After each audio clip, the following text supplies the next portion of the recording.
Bom dia, pessoal. Bem-vindos aqui agora à nossa sessão técnica 9 com o IndusTalk. A gente tem três papers para serem apresentados e uma palestra que eu tenho a honra de introduzir aqui com a gente. Tanto o Lucas quanto o Dimas vão estar apresentando inicialmente uma sessão ao vivo. E nos artigos, como a gente tem visto nos demais sessões técnicas deste evento, a gente vai apresentar os vídeos e depois a gente vai responder as questões com a presença dos autores aqui ao vivo com a gente, certo? Então, para não tomar o tempo dos nossos convidados e dos nossos autores, eu peço para o Felipe trazer aqui para a gente na frente. Lucas, Felipe, can you please bring Lucas and Dimas here with us? And we can, okay, great. Thank you guys very much. Lucas e Dimas, eles vão se apresentar rapidamente, certo? Eles vão estar falando... Bom, para começar, eles vão se apresentar, mas eles são da Globo, como vocês podem ter visto na programação, tá certo? Eles vão estar falando para a gente sobre aprendizagem de máquina para pre-caching, né, conteúdo. A bola está com vocês, meninos. Tá certo. Muito obrigado. Bom dia, gente. É um prazer muito grande estar aqui com vocês, compartilhando um pouquinho do conhecimento e do trabalho que a gente tem feito aqui na Globo. Eu sou o Lucas, estou aqui hoje junto com o Dimas. Eu sou desenvolvedor de software lá na Globo, o Dimas é um cientista de dados, e a gente vem trabalhando, né, ao longo dos últimos meses em pre-caching de conteúdo. E a gente vai falar um pouquinho para vocês como que a gente tem usado o machine learning para fazer isso. Falando um pouquinho aqui da agenda, né, do que a gente vai falar nessa talk. A gente vai falar um pouquinho do desafio, o que é isso, né, pre-caching de conteúdo. A gente vai falar um pouquinho da estratégia que a gente está adotando para resolver o problema. Vamos falar aqui brevemente sobre alguns resultados que a gente já tem. Claro, a gente vai ter uma discussão técnica da solução, vamos falar alguns detalhes aqui que a gente acha relevantes, e vamos falar um pouquinho também de trabalhos para o futuro, porque esse aqui é um trabalho que ainda está em andamento. Então, para contextualizar todo mundo entender do que se trata o problema, quando a gente fala de entrega de vídeos na Globo, o que a gente tem é uma CDN, né, uma rede de distribuição de conteúdo que está distribuída geograficamente pelo Brasil afora, no que a gente chama de pontos de presença ou POPs. A gente tem servidores no Brasil inteiro que são responsáveis por efetivamente entregar os vídeos para os usuários e assinantes da Globo. Esses pontos de presença, eles estão interconectados com sistemas de back-end, né, com uma camada interna da CDN que a gente chama de origin. E essa camada interna, ela está apenas no Rio de Janeiro e em São Paulo, nos data centers da Globo. É essa bolinha maior que vocês estão vendo aí. Então, quando uma pessoa tenta assistir um vídeo da Globo, então vamos pegar uma pessoa aqui da região nordeste do Brasil. Quando uma pessoa tenta assistir um vídeo, um conjunto de sistemas aqui vai selecionar um POP para aquela pessoa assistir um vídeo. E quando essa pessoa tentar assistir um vídeo, se por acaso esse vídeo não estiver cacheado naquele POP, o POP então precisa fazer uma requisição de back-end para a origin, para buscar aquele conteúdo que a pessoa está tentando assistir, e aí sim a pessoa vai começar a assistir esse vídeo. O problema disso aqui é que essa comunicação de back-end, como existem questões aqui de latência, a distância geográfica entre o POP e a origin, então essa pessoa ela vai muito provavelmente ter uma experiência degradada na hora de assistir o vídeo, né? Pode ser que o vídeo demore um pouco a começar a tocar, pode ser que o bitrate, né, a qualidade da imagem não seja tão boa assim, coisas desse tipo. Quando a gente compara com uma outra pessoa que tenta assistir um outro vídeo que já está cacheado, então o POP consegue devolver o vídeo diretamente para a pessoa, sem essa requisição com a origin. E aí essa pessoa tem uma experiência de consumo muito melhor. Quando a gente fala aqui da Globo, a gente possui um acervo muito grande de vídeos. A gente está falando aqui de literalmente milhões de vídeos que tem no acervo da Globo, incluindo aqui novelas, séries, programas jornalísticos, né, trechos, íntegras de programas e etc. Então, o nosso desafio aqui é, dado todo esse acervo de milhões de vídeos, identificar aqueles vídeos que são relevantes, né, ou que têm um potencial de audiência muito grande e efetivamente pré-cachear esse conteúdo nos POPs que a gente tem espalhados pelo Brasil afora. A ideia, então, é aquela: se o conteúdo já está no POP, a pessoa tem uma qualidade de consumo muito melhor. Então, o nosso trabalho aqui, de uma maneira bastante resumida, se resume a responder duas perguntas: o que cachear e aonde cachear, né? Então, essa figurinha aqui mostra só um pouquinho de como que é a distribuição de vídeos da Globo em relação à audiência. A gente possui um acervo muito grande e a imensa maioria dos vídeos do nosso acervo possui uma audiência muito pequena. São vídeos jornalísticos das regionais ou das afiliadas da Globo e coisas assim. E uma parcela bem pequena de vídeos do nosso acervo responde por uma parcela muito grande da audiência. Um capítulo de Verdades Secretas, por exemplo, possui milhões de video views por semana. Então, esses vídeos que têm uma audiência muito grande, como por exemplo Verdades Secretas, normalmente eles possuem uma iniciativa de marketing em cima, né? Então, tirando esses vídeos que têm essa iniciativa de marketing, do que sobra é a massa de vídeos que a gente precisa tomar a decisão, então, do que a gente tem que cachear e aonde. Então, para resolver isso, a gente tentou separar o nosso problema em duas partes. Uma delas é o problema de vídeos existentes, são aqueles que já compõem o nosso inventário, como, por exemplo, novelas, episódios anteriores do Jornal Nacional e coisas desse tipo. E um outro problema é com relação a vídeos novos, que são aqueles que são postados constantemente, né? O tempo inteiro sendo postado. Normalmente são vídeos jornalísticos e também uma boa parte de vídeos de esportes. Então, vou começar falando aqui rapidamente sobre o problema de vídeos existentes. Muita gente tem feito para resolver isso. Bom, vídeos existentes são vídeos que a gente já possui um histórico de consumo. Então, a gente já tem métricas de audiência desse vídeo ao longo dos últimos dias. Então, o que a gente faz basicamente é uma série temporal para cada vídeo. Então, com isso, a gente consegue saber dia a dia qual é a audiência que aquele vídeo foi tendo. E a gente, então, pega essas séries temporais e quebra por geolocalização. Dessa maneira, a gente consegue saber como tem sido a audiência dia a dia de cada vídeo em cada região do Brasil, em cada cidade, estado e etc. O que a gente tem no final das contas, então, é uma matriz que associa um vídeo com um pop e a sua audiência nesse pop, e essa matriz ela vai andando no tempo. É basicamente isso. E o nosso trabalho aqui, então, dada essa matriz que se desloca no tempo, a gente quer fazer uma previsão de audiência ter passos à frente. Por que isso? Porque se a gente entende que um vídeo vai ter um potencial muito grande de audiência, então esse é um vídeo elegível para ser pré-posicionado em algum pop. Mas a gente tem também uma restrição, porque nem tudo na vida é tão simples assim. A gente tem a restrição de espaço disponível. Os servidores, eles não têm disco infinito.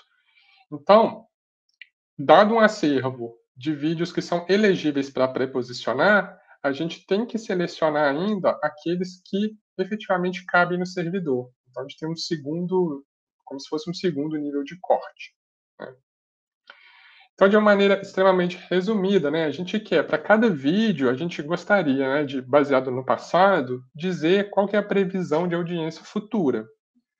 a gente faz isso para todos os nossos vídeos e realiza, então, esse estudo ali de corte para selecionar e efetivamente pré-cachear os vídeos nos nossos POPs. Só falando aqui um pouquinho de números, a gente faz esse trabalho de previsão diariamente. E a gente faz isso, né, a cada dia que a gente faz isso, a gente tem aproximadamente 2 milhões de modelos. 2 milhões, né, de séries temporais, onde a gente está fazendo previsão de ter passos à frente. Por dia, esse processamento desses quase 2 milhões de modelos leva um pouco menos de 2 horas. E com relação à performance, a gente tem uma performance que a gente considera muito boa. Para 99% dos vídeos que a gente prevê a audiência, a gente faz isso com um erro absoluto menor do que 100, o que é um número bastante relevante.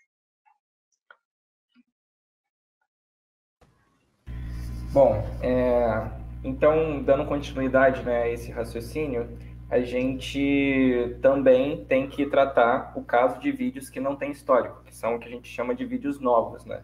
Nesse caso, o que a gente tenta solucionar é a previsão da audiência de vídeos que estão sendo constantemente postados na nossa plataforma e que a gente também precisa tomar uma decisão de cache, né? A gente precisa dizer se aquele conteúdo ele vai ser um conteúdo que vai receber muita audiência e por isso a gente vai pré-posicionar ele.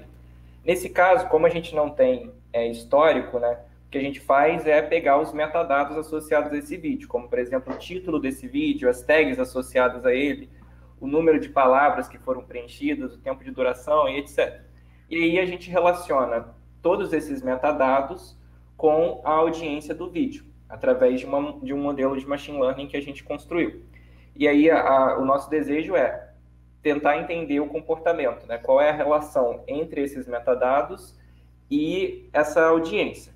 Uma vez que a gente consegue um modelo que consegue compreender essa relação, a gente faz essa previsão. Existe um desafio a mais, né, nesse sistema, porque nesse caso a gente precisa que a previsão ela seja near real time, porque não adianta muito a gente fazer essa previsão e tomar uma decisão de cache horas depois que o vídeo foi postado. A gente precisa tomar essa decisão no momento em que o vídeo foi construído e publicado na nossa plataforma. Pode passar, Lucas. Então, só para exemplificar aqui, né, como que funciona essa lógica. A gente tem, por exemplo, um título que foi cadastrado, né, a gente tem a tag associada a esse conteúdo, a duração, e aí a gente faz primeiro uma vetorização desse conteúdo através de um modelo que a gente já tem pré-treinado, e a gente transforma cada um desses textos em um embed, né? A gente transforma ele num vetor que representa, num espaço vetorial, o que aquele conteúdo tá dizendo para a gente.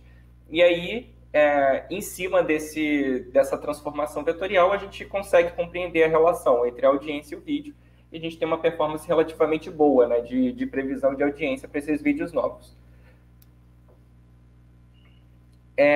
E aí entra um desafio a mais, né? Porque o que acontece? A gente precisa fazer essa previsão de audiência, só que a gente precisa fazer, na verdade, o nosso targeting nessa modelagem, ele não é um único valor, né? Ele, na verdade, é um vetor. A gente vai prever a audiência desse vídeo, dado todo esse conjunto de features, né, de covariáveis que a gente constrói, a gente gostaria de fazer uma previsão vetorial, né? A gente precisa prever a audiência para todas as regiões, para todos os estados do Brasil, por exemplo.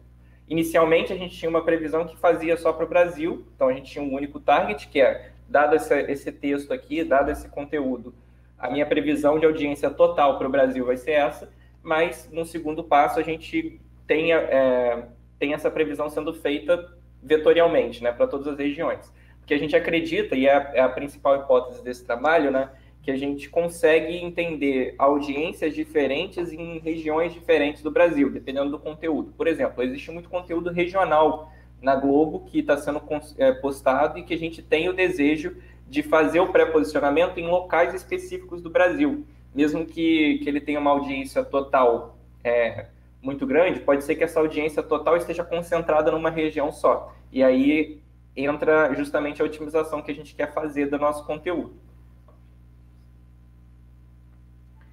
Só descrevendo um pouquinho assim da nossa arquitetura, né, do que a gente faz, a gente tem dois grandes blocos de aplicações, né?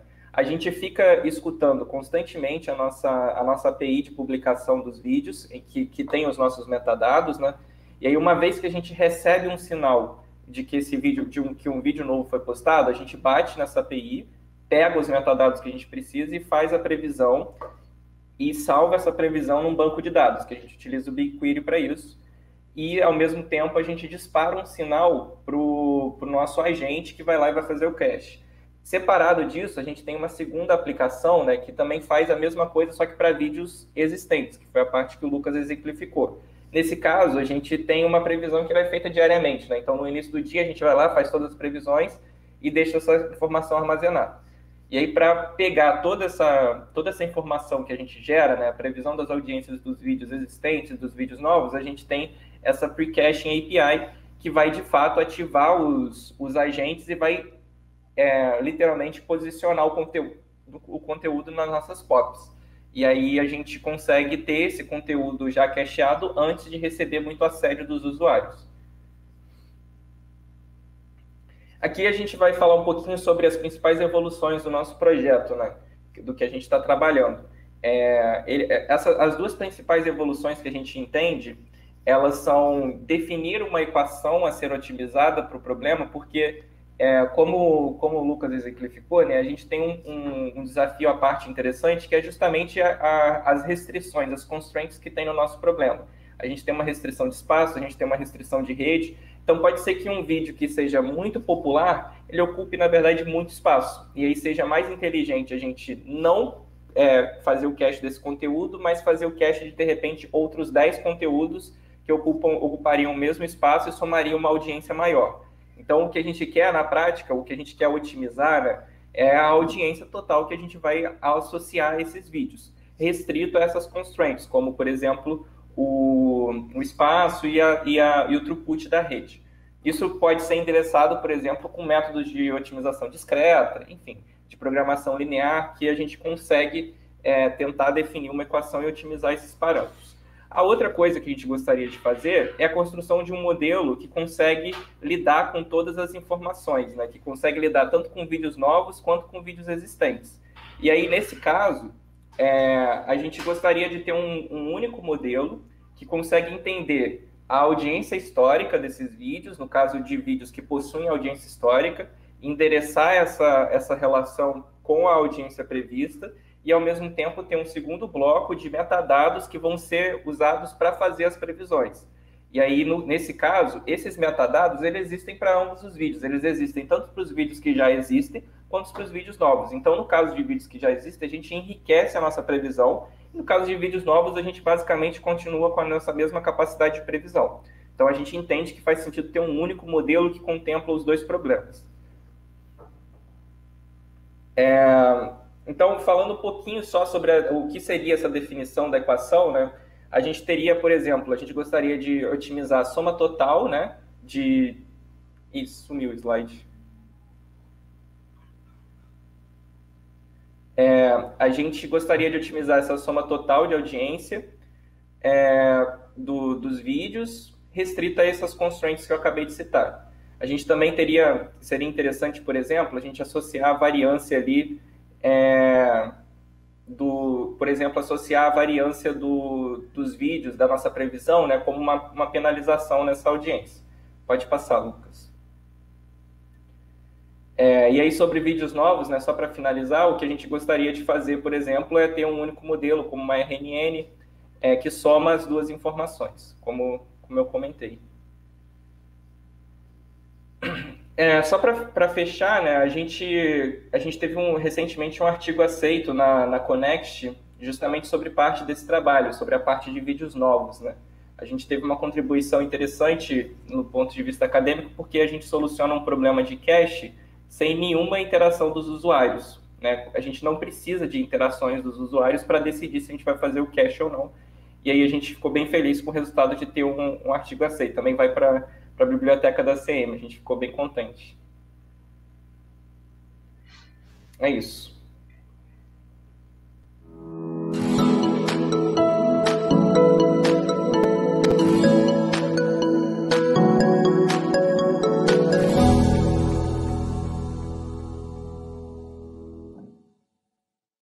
português. Bom dia, meninos, muitíssimo obrigada.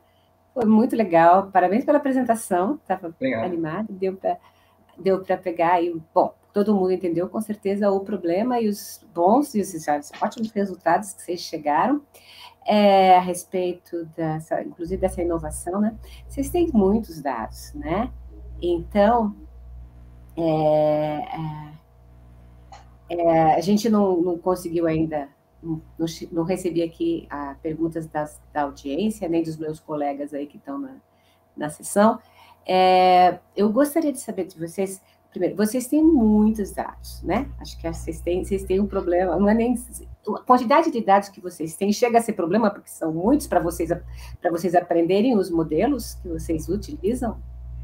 Sim, chega a ser assim, não vira um problema, mas vira um desafio, né? A gente precisa lidar com muita informação, então existem duas coisas que a gente precisa colocar na balança. Uma é a nossa capacidade de previsão, porque quanto mais a gente aumenta a nossa previsão, melhora a nossa previsão, mais difícil é fazer um modelo. Então, a gente tem um problema, acho que tá tendo obra aqui, né, Lucas? Você quer terminar de responder? Que ligaram a furadeira aqui agora.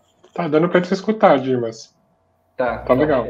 Então, só para fechar, né? Assim, a gente tem esse trade-off porque com modelos mais complexos, eles oneram computacionalmente o nosso sistema, e como a gente tem muito dado, às vezes a gente precisa aceitar fazer uma previsão um pouco pior para conseguir prever para todos. Certo, muito legal. A gente tem perguntas, então, as perguntas estão chegando, né? A gente tem, no caso do tempo, eu vou passar essas duas perguntas para vocês logo, e aí vocês já respondem, tá? Para a gente não... Porque a gente tem que passar para a próxima apresentação, tá? A pergunta do Pedro Anoeta, excelente apresentação. Vocês consideram utilizar um único modelo para fazer a previsão de vídeos com histórico em vez de vários modelos, né? Pelo que vocês estão utilizando. Se sim, quais são os fatores que levaram vocês a usar vários modelos, né? Então, já que vocês estão usando vários. E a segunda pergunta é do Marcos. Muito interessante o trabalho. Pelo que entendi, vocês utilizam um modelo de linguagem livre de contexto, FastTest. Já pensaram em utilizar modelos de linguagem dependentes de contexto, por exemplo, o Elmo, o BERT, a fim de melhorar as previsões? E chegou mais uma pergunta aqui rapidinho, então eu vou colocar, vocês escolhem aí como é que vocês querem apresentar. Pergunta de Sidney Noleola. Apresentei um trabalho aqui no Webmedia que trata sobre o problema de predição de popularidade para vídeos novos. E ele dá a referência do vídeo aqui, depois vocês podem pegar. Então, no meu trabalho, além de títulos vetorizados com word embeddings, acrescentamos algumas features da descrição e melhorou bastante o resultado. Ele pergunta se vocês tentaram fazer algo parecido. Então, são essas 3 perguntas aí para vocês. Tá. Bom, eu vou começar na ordem, né? Sobre fazer um único modelo que faz a previsão de todos os vídeos, ao invés de ter milhões de modelos. Sim, tá nos nossos próximos passos. Assim, eu sei que isso é até piada dentro da academia, né? Que eu também fui meio acadêmico por muito tempo, mas assim, na empresa a gente tem que entregar as coisas às vezes num tempo um pouco curto, então a gente optou por ir por um caminho mais simples de resolver inicialmente, que geraria valor, e a gente foi deixando como próximos passos esse único modelo, mas com certeza. Inclusive, a gente acredita que a gente vai melhorar muito a performance fazendo isso. É algo que a gente já começou a fazer agora, né, no último mês. Sobre a vetorização do texto, né, que perguntaram se a gente gostaria de usar também um contexto associado, né, porque, assim, no processamento de texto existem duas abordagens tradicionais. Uma é por bag of words, que a gente não leva em consideração a sequência do texto em si, e a gente tem um outro tipo de abordagem que a gente entende que uma palavra depois da outra tem um contexto associado. No nosso caso, a gente está usando o bag of words, e a gente tem o interesse de usar, por exemplo, métodos de transformer ou métodos de modelos sequenciais, como a gente citou até um LSTM ou RNN, que entendem essa sequência do texto como uma informação a mais. Isso é algo que a gente entende que é possível fazer num único modelo. Tá certo. Acho que eu deixo vocês, então, estão chegando várias outras perguntas aqui. Vocês vão ter a possibilidade de responder depois, no canal Q, a gente vai disponibilizar para vocês, tá bom? A audiência toda consegue assistir. Muitíssimo obrigada pela apresentação de vocês, e tem muita gente querendo saber. O Felipe já jogou o link aí para vocês continuarem respondendo para o pessoal, tá bom? Muitíssimo obrigada. Pessoal, a audiência toda, o pessoal está acordando, está chegando. Agradeço de novo. E agora vamos passar, sem maior delongas, para a próxima apresentação. A gente vai tocar o vídeo do Pedro e depois ele já entra respondendo as questões que eu vou colocar para eles, que vocês vão mandar aí. Vai lá, Felipe. Show is on.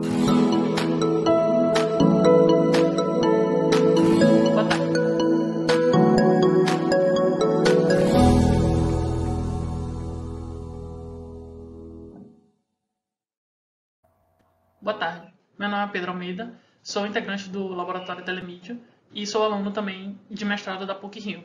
O título do artigo que eu vou apresentar é Should I See or Should I Go? Automatic Detection of Sensitive Media in Messaging Apps. Segundo a National Consumers League, cerca de 56% das crianças entre 10 e 13 anos têm smartphone.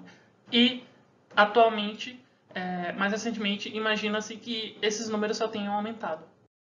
Além disso, a quantidade de dados carregados na internet aumenta vertiginosamente a cada dia. E, tomando como exemplo o YouTube, em maio de 2019, eles tiveram, em média, 500 vídeos carregados por minuto na plataforma deles. E isso faz a gente pensar que a análise manual desses vídeos é inviável. E, para isso, a gente precisa ter métodos automáticos para moderar esse tipo de conteúdo, ou, na verdade, qualquer tipo de conteúdo compartilhado na internet, dada a larga escala desses dados. Nosso objetivo nesse trabalho é mitigar a vulnerabilidade dessas crianças à exposição a conteúdo sensível em aplicações de troca de mensagem, ao mesmo tempo sem negligenciar a privacidade delas. Um dos desafios que a gente identificou foi detectar esse conteúdo, detectar conteúdo sensível somente através das mídias compartilhadas entre a criança e outro interlocutor, porque o acesso à informação textual requer um entendimento maior do contexto, e isso pode infringir a premissa de manter a privacidade da criança. Na nossa abordagem, primeiro identificamos os principais requisitos para alcançar os nossos objetivos. Os requisitos identificados foram: número 1, controle parental, onde os pais podem supervisionar qualquer conteúdo potencialmente impróprio que a criança possa ter recebido de terceiros. Número 2, manter a privacidade da criança, reconhecendo elas como cidadãos que merecem tanta privacidade quanto seus pais. Requisito 3, automonitoramento, para prevenir que qualquer usuário, qualquer interlocutor, possa ser exposto sem seu consentimento a conteúdo sensível. Requisito 4, criar um método de classificação de mídia para que através do qual a gente possa automatizar esse processo de moderar essas mídias. E requisito 5, a análise anônima, para evitar expor um usuário que possa ter acidentalmente compartilhado um conteúdo sensível. Em seguida, nós identificamos os principais papéis para a nossa abordagem, e esses foram o interlocutor protegido, que seria a criança ou menor de idade, o guardião, que seria o pai ou responsável desse menor de idade, e o interlocutor, que é qualquer outro usuário que esteja em contato com o interlocutor protegido. Além disso, o interlocutor também tem acesso à função de automonitoramento que nós criamos. Após identificar os papéis, nós modelamos os fluxos de cada um dos processos. São 2 processos, o controle parental e o automonitoramento. No controle parental, nós temos um interlocutor em contato com um interlocutor protegido, e qualquer mídia, nesse caso um vídeo, uma imagem, um áudio, vai ser enviado ao classificador de mídia, que vai detectar se há conteúdo sensível nessa mídia, e, caso positivo, vai enviar ao guardião para que o guardião analise esse conteúdo. E se o guardião decidir que esse conteúdo de fato é inapropriado Para o interlocutor protegido, ele pode reportar. Caso contrário, ele pode permitir que o interlocutor protegido veja esse conteúdo. Já no processo de automonitoramento, que ocorre entre dois interlocutores quaisquer, quando um interlocutor que tem a opção de automonitoramento ativado, qualquer mídia que ele recebe vai passar pelo classificador de mídia, e caso essa mídia seja classificada como sensível, esse interlocutor vai receber um alerta que vai avisar que aquele conteúdo recebido é sensível, e aí o interlocutor vai decidir se ele vai querer acessar essa mídia mesmo assim ou não. O nosso classificador de mídia funciona basicamente como na imagem. Nós coletamos samples ou amostras de um vídeo a cada 0,96 segundos, essas amostras não têm sobreposição, elas passam por um extrator de características, que para a imagem, para os frames de um vídeo, usamos a Insertion V3, e para o áudio de um vídeo, usamos o áudio VGG.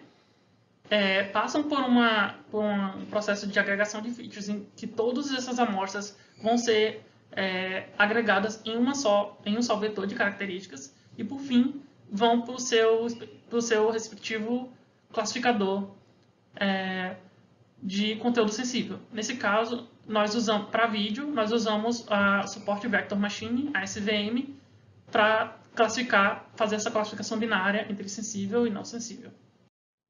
Nos resultados da classificação, nós fizemos validação cruzadas de 20 folds. Tivemos um F1 score de 98,93 na nossa validação cruzada.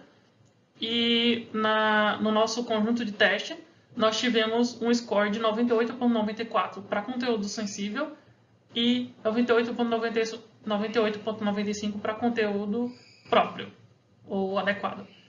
E, além disso, nós fizemos uma avaliação em um dataset externo de outro trabalho. E nesse dataset, nós tivemos 87,25% de F1 score para o conteúdo impróprio e 83,38% de F1 score para conteúdo próprio. Também fizemos a implementação de um caso de uso. Aqui nós temos as 4 imagens. Da esquerda para a direita, a primeira imagem é a imagem da tela do Guardião, que mostra as configurações, o acesso dele, as configurações da moderação de mídia. Na segunda imagem, da esquerda para a direita, ela mostra que o usuário tutorado não tem esse mesmo acesso às configurações de moderação de mídia. E na terceira imagem, nós temos o que acontece quando um interlocutor, envia uma imagem que é classificada como sensível, envia uma mídia que é classificada como sensível para um usuário protegido, e então essa mídia é enviada para o Guardião, que então ele pode, como vocês podem ver nessa terceira imagem, abrir essa mídia, analisar e decidir se ela vai autorizar ou vai reportar essa mídia. No caso de autorização, que essa imagem vai ser repassada para o usuário protegido.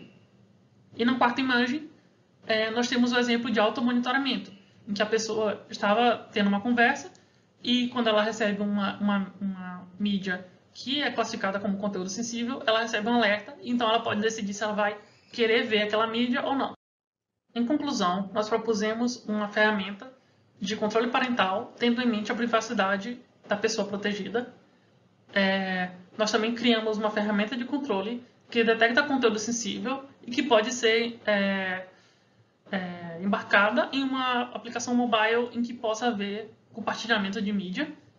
E a nossa ferramenta também pode lidar com diferentes classificadores e diferentes mídias, como imagem, áudio e vídeo. O nosso modelo proposto para a detecção de conteúdo sensível em vídeo atingiu um F1 score de 98,95 para conteúdo próprio e 98,94 para conteúdo sensível ou impróprio. Como trabalho futuro, nós propomos criar mais modelos específicos para outros tipos de mídia, como imagem e áudio, que ainda não implementamos. Além disso, nós planejamos evoluir o classificador de mídia para conseguir rodar dentro do aplicativo mobile em vez de um servidor, como ocorre atualmente. E, por fim, fazer uma avaliação de usuário, especialmente com os pais e os protegidos, para coletar a percepção de usabilidade e utilidade da nossa aplicação proposta. Muito obrigado e fica aberto a perguntas. Muito obrigado.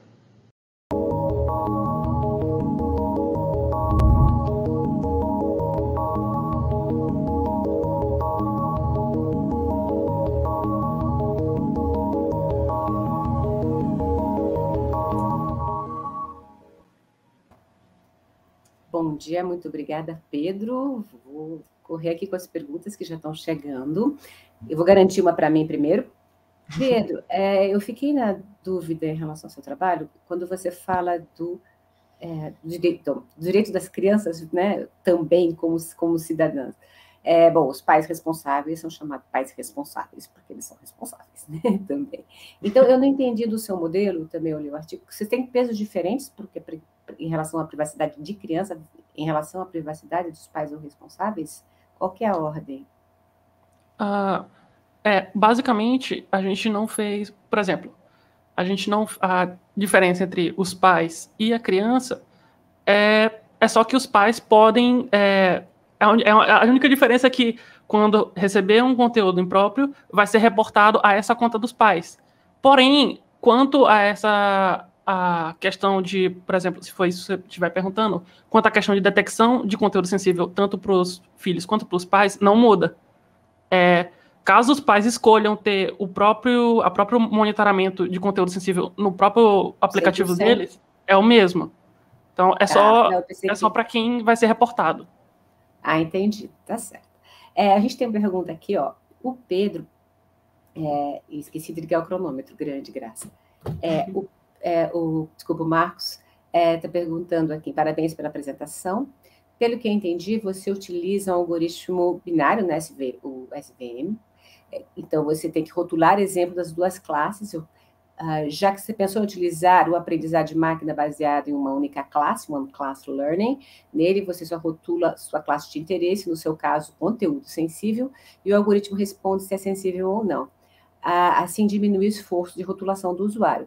Aproveitando a gancho dele, porque vocês pegaram bases que já estão pré-rotuladas, né? Pelo que eu entendi do artigo, você pode confirmar, por favor. Isso. Então, vocês pegaram exemplos já classificados. Mas se a gente pegar, por exemplo, um trabalho como a gente viu na apresentação anterior, que são vídeos que estão chegando a qualquer momento, e a gente não tem a classificação que eles usam ali, né? Eles têm os metadados deles, mas vocês não teriam, a menos. Né? Então, como é que fica isso? Porque tem que ter esse esforço on the fly, né? De rotulação. Então, aproveito para emendar a pergunta do Marcos. Tá. Respondendo a pergunta do Marcos, inicialmente, o primeiro passo da gente não ter feito isso é porque a gente não rotulou o dataset, a gente não precisou rotular o dataset. Então, é uma boa, sim, de fato, a gente poderia ter usado, mas como a gente já recebeu o dataset todo rotulado com as duas classes, a gente não precisou nem passar por isso. Caso a gente fizesse isso, de fato, faz sentido a gente marcar somente a classe sensível, porque a outra, como a classificação binária, qualquer outra coisa que não seja isso, é o contrário, é o complemento. Então, faz sentido, sim, a gente poderia ter usado. E respondendo a pergunta da Graça, se eu entendi bem, quando a gente treina o modelo, uma vez que a gente colocaria, por exemplo, em produção, a gente não precisaria mais dos rótulos, a gente só precisaria dos rótulos no treino. Então, na avaliação, durante a inferência, durante o funcionamento, a gente não precisaria da rotulação. Foi isso que você perguntou? Tá certo. Não, foi eu que babei da pergunta mesmo. Você tem toda a razão. Então, tá joia. Bom, chegando mais perguntas aqui, você vai estar recebendo no link do underline, tá bom, Pedro? Eu vou passar para a próxima apresentação, para a gente continuar dentro do nosso tempo, que tentar voltar no tempo. Obrigada. Pedro, muito obrigada, parabéns pelo trabalho. Felipe, next video, please.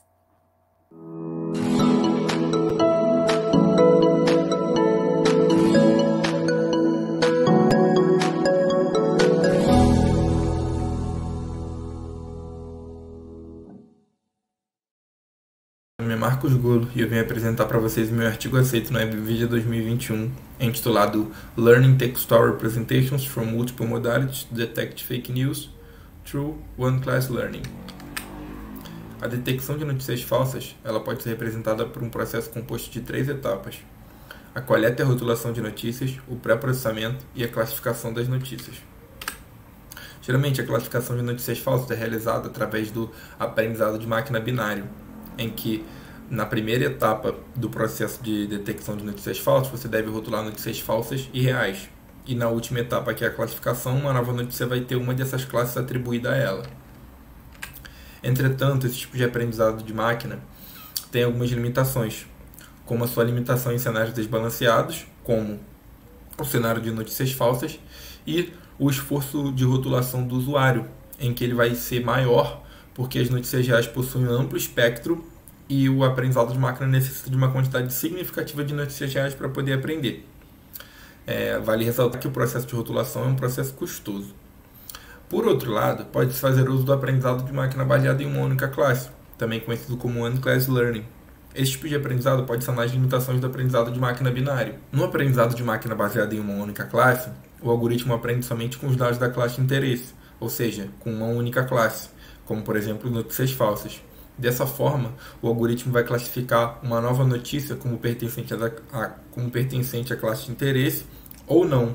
Vale destacar que esse tipo de aprendizado é mais adequado para cenários desbalanceados. Para poder aplicar a etapa de classificação, deve-se passar pela etapa de pré-processamento. Essa etapa de pré-processamento é necessária, uma vez que as notícias falsas são compostas basicamente por texto, e os textos são não estruturados. Vale ressaltar que as notícias falsas evoluem constantemente, em nível de falsidade, escrita e tipo de conteúdo.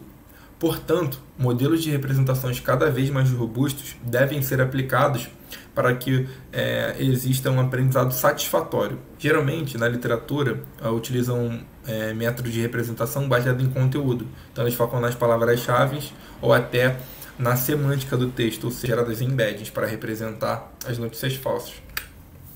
Algumas representações também baseadas em estrutura, ou seja, são representações que lidam com a informação linguística, erros de digitação, superlativos. Existem também outras representações baseadas na distribuição de tópicos das notícias falsas, uma vez que elas geralmente estão presentes em tópicos bem definidos, como pandemia, economia, política, e, quando representadas, essas notícias falsas vão gerar regiões de alta densidade. Esse tipo de representação pode ser interpretado como uma modalidade visual para representar as notícias falsas. Todos esses trabalhos da literatura que exploram essas modalidades aqui, eles são unimodais, ou seja, eles só utilizam um tipo de representação. Por outro lado, existe uma forma mais interessante de poder gerar uma representação robusta. É através da multimodalidade, uma vez que na multimodalidade a gente pode explorar mais de uma representação e, portanto, considerando que essas representações são complementares ou suplementares, a gente pode gerar uma representação mais robusta. O nosso trabalho, ele propõe exatamente isso. Ele propõe um MVI Fake News, um método multimodal para representar as fake news. MVI significa Multimodal Variation Autoencoder. O nosso artigo ele pode ser dividido em 5 partes. A primeira parte são as embeddings textuais, onde a gente representa o texto usando o modelo pré-treinado BERT. Este é um modelo de linguagem dependente de contexto que consegue capturar a sintática e a semântica dos textos, ou seja, das notícias falsas. Na segunda etapa, a gente consegue extrair da representação do BERT das notícias uma informação de tópico. Na terceira etapa, a gente aprende uma única representação a partir do MVI, baseado nas 2 representações formadas na etapa 1 e 2. Na etapa 3 e 4 é realizado o One-Class Learning, em que na etapa 4 é realizado o treinamento, então o algoritmo aprende que são as notícias falsas, e na etapa 5 ele realmente detecta. Quando novas notícias chegam, ele diz se elas são falsas ou reais. Para gerar a representação de informação de densidade, primeiramente, as notícias falsas são representadas pelo BERT. Depois elas são submetidas a um algoritmo de agrupamento para tentar representar os tópicos bem definidos. Cada grupo vai ter o seu respectivo centroide, representando um dos tópicos.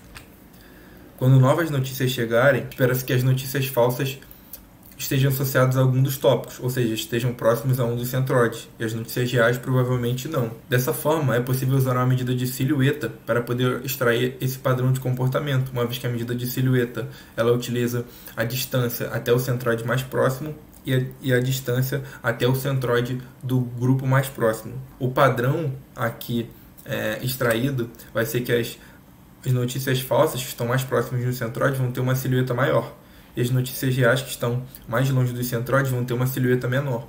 O nosso método MVI Fake News é uma rede neural multimodal. Ela é multimodal pois tem duas entradas, a embed do BERT e a representação de informação de densidade. A gente realiza a fusão desses dados a partir da fusão prévia, e a gente consegue utilizar diferentes tipos de operadores, mesmo as representações têm um tamanho diferente. Isso é possível porque a primeira camada da nossa rede são duas camadas densas de mesmo tamanho, possibilitando tal fusão com diferentes operadores. Posteriormente, a gente usa um estilo de um Variational Autoencoder. A gente escolheu o Variational Autoencoder porque, além de poder extrair o padrão dos dados, ele consegue enviesar o aprendizado do modelo a partir de um modelo prévio de distribuição informado. Ou seja, ele é capaz de aprender uma região enquanto aprende o padrão dos dados. A gente consegue interpretar essa região como região da classe de interesse, uma vez que os dados de treino são somente da classe de interesse, ou seja, ele consegue aprender uma região das notícias falsas. A configuração experimental desse artigo conta com 3 conjuntos de dados, 2 em português, 1 em inglês, 10 métodos de representação, 8 unimodais e 2 multimodais, a validação cruzada com um tenfold cross validation com uma pasta para treino e 9 pastas para teste, junto com as notícias reais. E no treino a gente variou diferentes porcentagens de pastinha de treino. A métrica utilizada foi a F1 Score, e o algoritmo de One Class utilizado foi o Support Vector Data Description, para poder comparar todos os métodos de representação. E os resultados são apresentados em 3 frentes: maiores F1 Scores, o teste estatístico de Friedman e MNI e a aplicação do TSNE. Nos resultados, nós temos os 8 métodos unimodais à esquerda e os 2 métodos multimodais à direita. Dos unimodais, 3 são peso de termo da Bag of Words.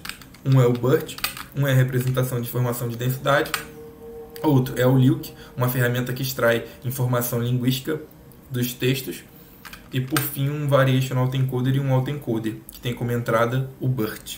Os métodos multimodais são MVI e LILC e a nossa proposta é MVI Fake News. O MVI e LILC tem a entrada do BERT e do LILC. O MVI Fake News obteve melhores resultados em 10 de 12 cenários, como podemos observar aqui na última coluna. A informação de densidade obteve os outros 2 melhores resultados, mostrando uma modalidade muito importante. Além disso, vale ressaltar aqui os resultados de 3% do MVI Fake News, uma vez que somente com 3% de rotulação ele conseguiu melhores valores do que outros métodos com 10% de rotulação. Outra parte dos resultados é esse diagrama de diferença crítica, que foi gerado a partir do teste de Friedman com pós-teste de MNI. Ele mostra o ranking médio dos métodos. A proposta MVI Fake News superou de forma significativa a maioria dos unimodais, esses 6 aqui representados em vermelho, com 95% de confiança.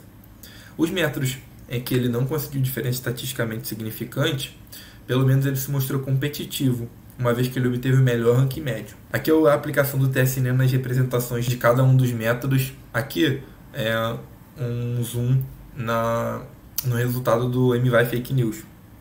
O MVI Fake News, além de conseguir separar as notícias falsas das reais, ele foi capaz de gerar 2 polos no resultado do TSNE. Explorando mais a fundo o dataset em que a gente aplicou o TSNE nas representações, observou-se que a maioria das notícias tinha conteúdo sobre um dos presidentes, seja Bolsonaro ou Lula, e a minoria delas não tinha conteúdo sobre um dos presidentes. Portanto, a gente acredita que o MVI foi capaz de aprender isso em sua representação. As conclusões desse artigo: a informação de densidade foi complementar ou suplementar as embeddings. O MVI Fake News funciona bem em cenários com pouca rotulação, ou seja, só com 3%. É possível diminuir o esforço de rotulação a partir do uso do MVI Fake News mais OCL, obtendo ainda resultados satisfatórios. Além de discriminar as notícias falsas das reais, a abordagem proposta também foi capaz de separar as notícias falsas de diferentes tópicos, em diferentes regiões no espaço, como mostrado pelo TSNE. E, por fim, o MVI Fake News provou ser uma abordagem de representação promissora para representar as fake news no cenário de OCL. Os trabalhos futuros envolvem um Triple VAI, um Variational Encoder que vai aprender uma representação a partir de 3 modalidades. Uma modalidade de conteúdo, que são os embedded do BERT, uma modalidade de estrutura, que é o LILC, e uma modalidade de visual, que são a informação de densidade. Obrigado.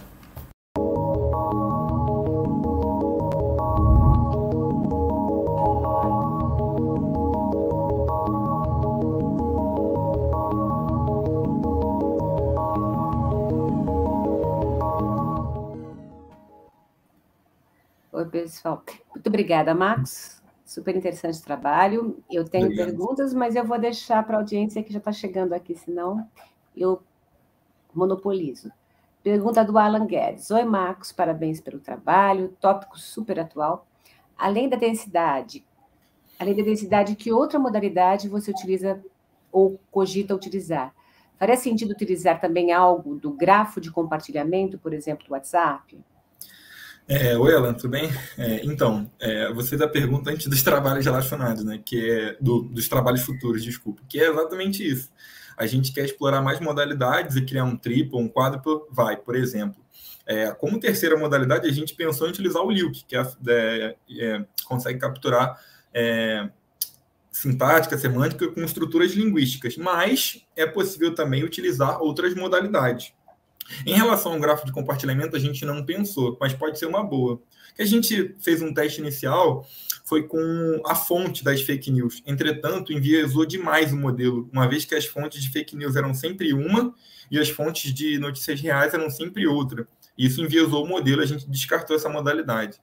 E, nesse momento, a gente já tem os resultados do Triple VAI e está estendendo esse artigo aí publicado na MMedia para uma revista.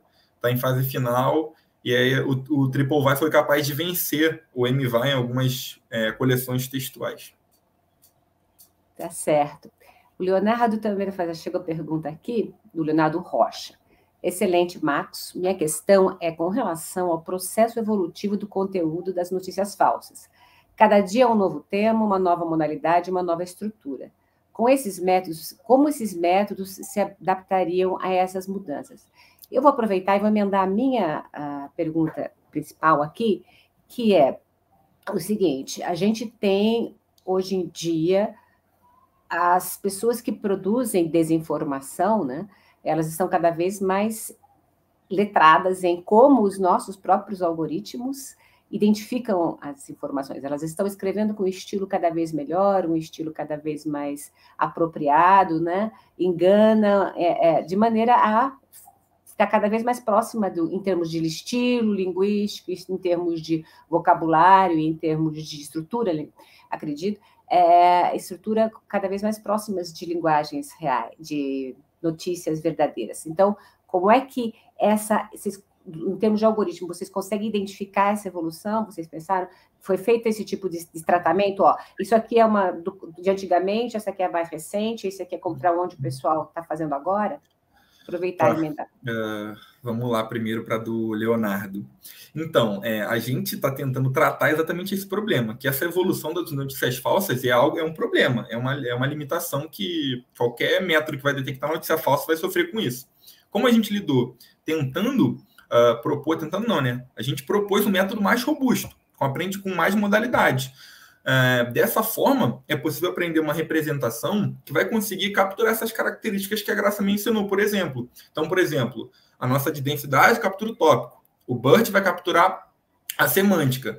O Triple VAI, né, o LILC, vai capturar essa parte de erros, de escrita, o superlativo. E a ideia é tentar encontrar uma modalidade para poder representar essa evolução. Por exemplo, no nosso trabalho, a Graça perguntou, a gente não tratou a notícia antiga, a notícia atual, mas é possível encontrar uma representação para ser essa modalidade. Então, no treino, nosso método mais robusto vai aprender com uma modalidade para poder detectar notícias futuras. Mas a gente não chegou a tratar isso não, mas seria bem interessante para um trabalho futuro. O que a gente chegou a tratar foi a explicabilidade. Tentar, a extensão desse artigo, né, para uma revista, a gente criou um multimodal Lime para o OneClass. Lime é uma ferramenta de explicabilidade para você tentar entender o que sua representação está aprendendo dado um texto.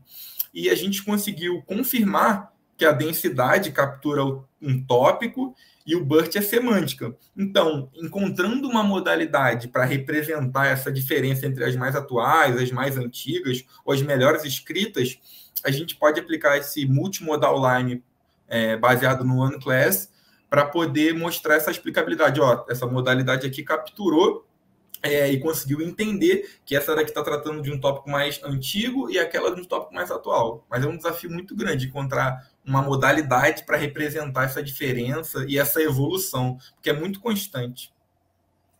Exatamente. Marcos, muito obrigada. Infelizmente, a nossa sessão está correndo o tempo, então agradeço.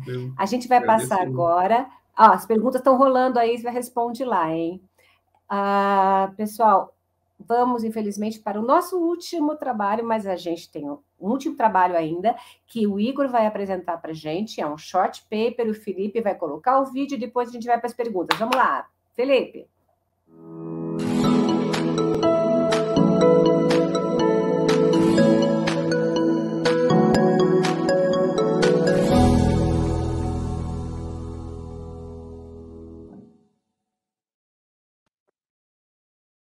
Olá, meu nome é Igor Maia, sou aluno de mestrado do IME, venho apresentar o artigo Sentiment Based Multimodal Method to Detect Fake News.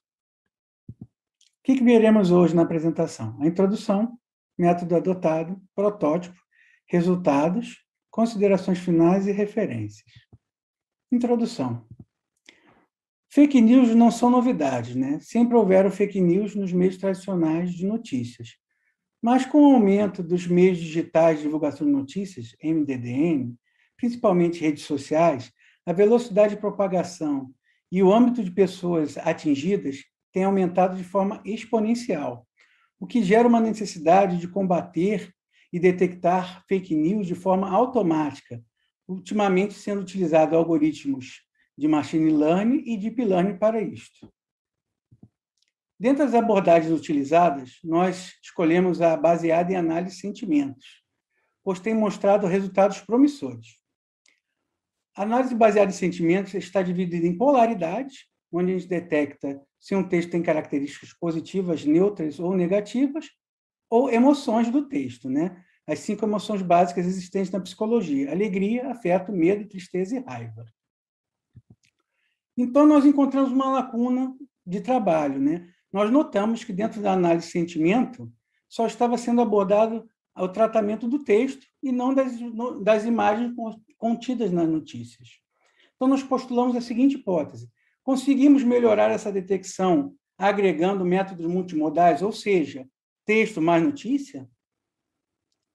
Seguindo assim, nós desenvolvemos o FNE estendido, que é uma extensão do método que já existia para abordagem de sentimentos em texto.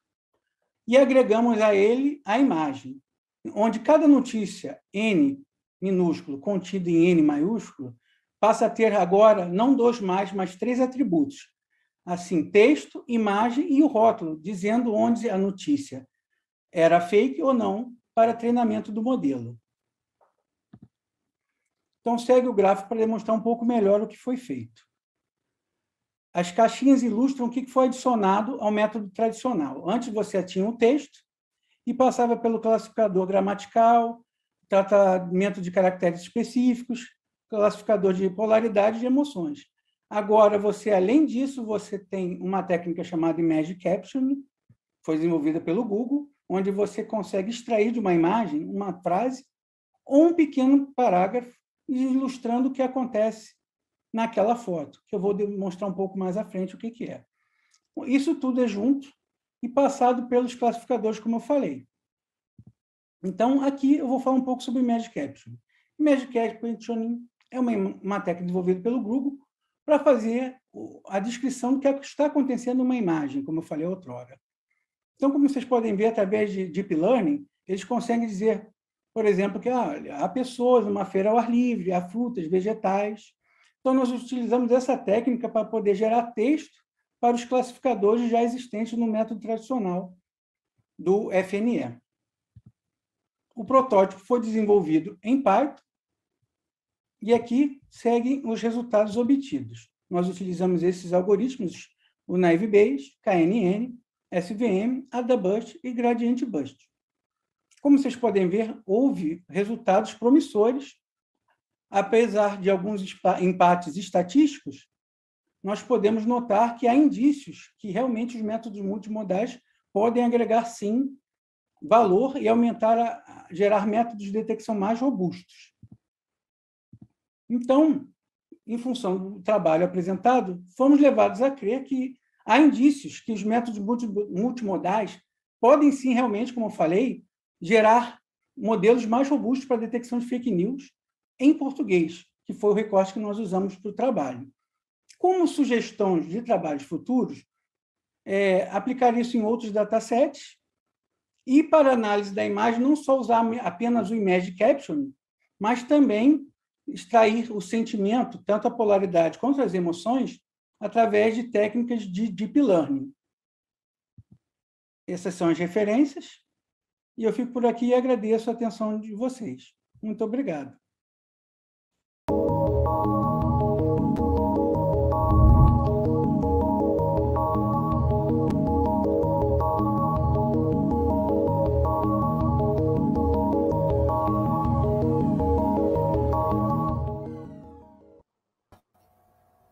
Muito obrigada, Igor. Super interessante o trabalho. Deixa eu te perguntar uma coisa enquanto chegam as perguntas aqui. Em relação ao dataset que você utilizou, eu vi que vocês...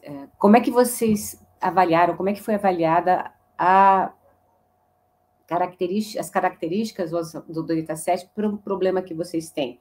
Vocês chegaram a verificar se existia algum casamento ou se existe alguma característica que pode ser melhorada no próprio dataset para melhorar o modelo de vocês? Na verdade, assim, a hipótese postulada, a gente quis agregar outro meio de detecção, né? Então, a gente não focou no texto, né? Que era um assunto bem já estressado, né? Bem utilizado, mas o que a gente percebeu é o seguinte, que não tinha mesmo nenhum trabalho em português que analisasse a imagem, né? Para a extração de sentimento. Então, a gente focou nessas características, até porque os resultados existentes eles são muito bons já, só analisando o texto, né? Tá, entendido. Mas, por exemplo, e em relação... Porque vocês saíram o texto, vocês usaram o trabalho que o Google já apresenta, né? Que o Google Na verdade, já extrai para vocês. O Google extrai, mas, inclusive, no trabalho em si, eu usei o extrator do Image Capture, não foi nem o do Google, eu usei o da IBM. Está até no artigo. Tá certo. E aí, em relação a isso, só em relação a isso, a gente também tem, tanto do IBM quanto do Google, você tem o lance das línguas, das traduções, né? Você chegou a verificar alguma diferença em relação a isso? Ou vocês focaram numa determinada língua? Então, o texto a gente analisa em português, certo? E o caption em inglês. Apesar de haver estudos, né, no estado da arte, dizem que a emoção não varia em função do idioma, então não tem esse problema, né, de ter que traduzir para analisar a emoção. Ela é meio que invariante, né? A professora Jonice, eu acho que, se eu não me engano, já até falou sobre esse tema, que a emoção não varia em função do idioma. Então, assim, não houve problema em falando de emoção, né, e de sentimento e polaridade, ter que traduzir ou não, entendeu? Tem outra pergunta aqui, mas eu só queria, se você puder colocar em relação ao grande desafio de sempre, quando a gente está falando de sentimentos, que é sarcasmo, né? Você pode emendar, se você puder emendar na pergunta aqui, ó. Uma das perguntas aqui do Marcos, você pensou em utilizar o OneClass, a mesma pergunta que foi feita, né? Como trataria notícias falsas que não têm imagem? Essa é uma outra pergunta dele. As notícias falsas sem imagem, elas usam o método tradicional, que é o FNE, né? A nossa proposta realmente que é um estudo em andamento, né? Um short paper, né? A nossa proposta é se avaliar se realmente a gente, analisando a imagem, a gente agrega valor. Foram indícios de agregar o valor. quanto ao OneClass, assim, eu cheguei a ver até um trabalho com OneClass também, em inglês, mas não era muito o foco da nossa linha de pesquisa, né? Mas pode ser, sim, interessante. A gente pode agregar isso no andamento do projeto, né? E pode ser bastante interessante, porque a gente está ainda estudando, claro, fazendo bastante coisa. Estamos agregando novos algoritmos, construindo outros datasets para validar a hipótese, né? Certo. Eu realmente fico muito curiosa, e eu acho que tem um super futuro, em relação ao fato de você incluir imagem, por exemplo, no lance do sarcasmo, né? A gente está falando aí Eu acho que o sarcasmo é o grande desafio, professora. Então, e aí eu acredito que o fato de você usar a imagem pode ser... Porque quando você escreve no texto, quando você escreve, eu realmente gostei do seu trabalho, né? Você está achando que é algo que é positivo, mas na hora que você vê a cara do sujeito com aquela super cara de... Né? Esse, ups, acredito que seja uma pergunta. Bom, pessoal, antes que o Felipe expulse a gente aqui da sala, eu agradeço imensamente. Estão chegando mais perguntas aqui, ó, última aqui, tá? Daí, antes, Felipe, aguenta só um segundo. Você está perguntando se... Está chegando aqui, você está pensando em fazer um ensemble dessas Inclusive, características? já estamos trabalhando com ensemble num quesito de comitê mesmo, pegar o resultado de vários algoritmos, fazer uma votação e depois entrar como entrada em outros algoritmos. Já está dentro de um estudo que a gente está fazendo, que, inclusive, legal, já tem mostrado resultados promissores. O ensemble tem dado um ganho. Vamos ficar esperando esses resultados para o ano que vem aqui, hein? Vamos fazer esse trabalho. Super 10. Gente, muito obrigada. Adorei essa sessão, modéstia à parte, foram os trabalhos maravilhosos. Ups, não foi mérito meu, foi mérito de quem me colocou nessa sessão e do trabalho de pesquisa que vocês realizaram. Eu tenho trabalhado muito com o lado humano da identificação de fake news, né? Só para fazer a minha propaganda aí, a gente tem um curso aqui que a gente oferece na USP para idosos, para eles entenderem como é que acontece essa dinâmica toda, enquanto os algoritmos não bloqueiam antes, né? Então, a gente tem super interesse. The section was very, very good. Agradeço imensamente a todos e vamos tocar as perguntas aí, que o evento continua. Vamos lá. Obrigada, Felipe. Beijo a todos. Agradeço. Tchau, tchau.